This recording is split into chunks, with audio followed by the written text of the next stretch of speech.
newness, bago.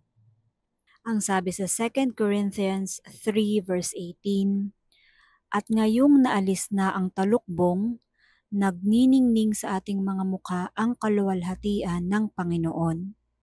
At ang kaluwalhatiang iyan na nagmumula sa Panginoon na siyang Espiritu, ang siyang magbabago sa atin mula sa isang antas ng kaluwalhatian hanggang tayo'y maging kalarawan niya."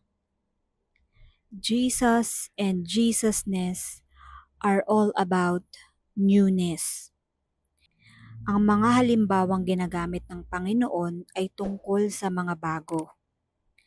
New wine in new wineskins, new ideas and renewed minds, new command, new life.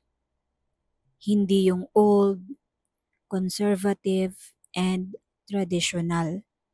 Siguro, mayroong mga virtue in being conservative in social conduct and in good manners.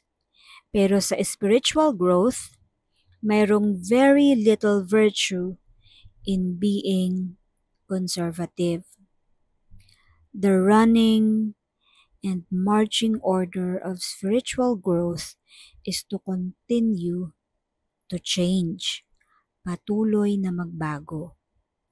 How can you change when you resist it because you are over-conservative?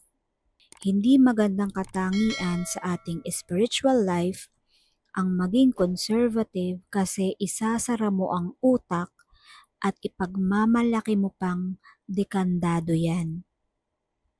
Paano ka lalago? Paano ka magbabago? We must grow spiritually unto life by understanding Jesus, by discerning Him and growing unto freedom, rest, peace, and goodness. Sabi nga sa ibang salita, the Spirit changes us from glory to glory. Ang agent dito ay change, pagbabago. Yung pagiging konserbatibo, nire-resist niyan yung change. Ayaw ng pagbabago. Kaya ang number one na nakakasagabal sa ginagawa ng Panginoon noon ay yung mga conservatives.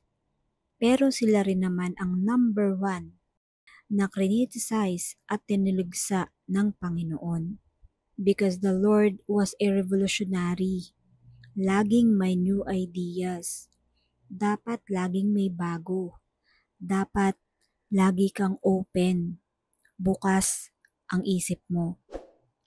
Laging may pagbabago ng alam at pagkakaunawa, ng pananaw at paninindigan, ng pag-iisip at pakiramdam, ng mga gawa at bunga.